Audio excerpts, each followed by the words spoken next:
जय श्री गणेश। राधे राधे मित्रों आइए गणेश पुराण से आज नवम अध्याय आगे जारी करते हैं। अध्याय का विषय है चोरों से वैश्य को धन की पुनः प्राप्ति का कथन। शौनक बोले, हे प्रभु, यह तो आपने बड़ा सुंदर वृत्तांत सुनाया। अब यह बताने की कृपा करें कि उस वणिक व्यवसायी ने घर जाकर क्या किया तथा उसे जो रत्नों से भरा संदूक मिला था वह किसका था तथा सहसा कहाँ से आ गया। मेरी यह जिज्ञासा शांत करने की कृपा कीजिए। सूत जी ने कहा, हे शौनक, तुमने अच्छा प्रश्न किया है।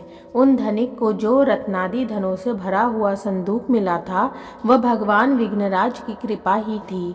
उन्होंने सुदामा को धन प्राप्त कराने के लिए ही वह धन वहां सहसा उत्पन्न कर दिया था। अब उस वैश्य का वृत्तांत सुनो। वह कच्छभुज नामक नगर का निवासी था और व्यापार के उद्देश्य से ही परदेश में गया था। उसने अपने नगर में लौटकर भगवान विघ्नराज का पूजनोत्सव बड़े समारोह से किया, जिसमें नगर के प्रतिष्ठिता व्यापारी, अधिकारी एवं उसके बहुत से बांधव आमंत्रित किए गए। अनेकों वेदज्ञ ब्राह्मणों ने उस पूजन कर्म में योग दिया। उस धनिक ने ब्राह्मण भोजन करवाकर प्रचुर धन दान दक्षिणा में दिया। वैश्य के एक परम मित्र थे, राजा के प्रधान अमात्य चित्रबाहु। वे भी प्रसाद ग्रहणार्थ बुलाए गए थे। प्रसाद ग्रहण के बाद चित्रबाहु के द्वारा यात्रा के कुशलता से पूर्ण होने की बात पूछने पर उसने धन के चोरी जाने और प्रभु कृपा से अन्य रत्न राशि प्राप्त होने की बात सुनाई। इसके पश्चात उत्सव का आयोजन संपन्न हुआ। एक दिन कुछ लोग चित्रबाहु के पास जाकर विक्रयार्थ रत्नादि दिखाने लगे, तो चित्रबाहु ने रत्नों के असली होने की परीक्षा के लिए अपने मित्र वैश्य को बुलाया। उसने रत्नों को देखकर पहचान लिया कि वह वही रत्न है जो मेरे पास से चोरी किए गए थे, और ये बात उसने सबके सामने चित्रबाहु से कह दी। तब चित्रबाहु ने रत्न लाने वालों से कहा, बताओ तुम्हें ये रत्न कहाँ से प्राप्त हुए।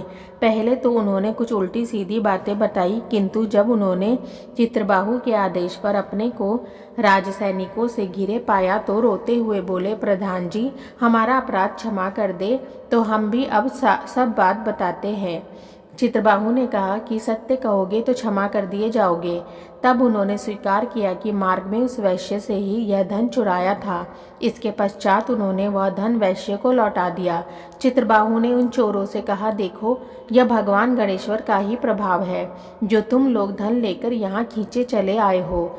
यदि तुम सुख समृद्धि चाहते हो तो चोरी का धंधा छोड़कर अन्य कार्यों में लगो और भगवान गणाध्यक्ष का व्रत पूजन आदि करो, तो तुम्हें सहज ही समस्त धन प्राप्त हो जाएंगे।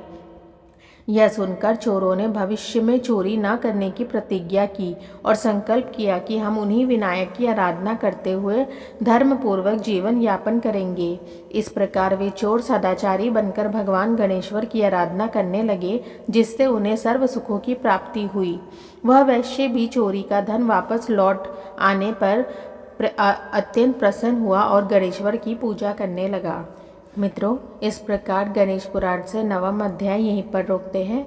आगे का अध्याय अगले वीडियो में जारी करेंगे। तब तक के लिए राधे राधे।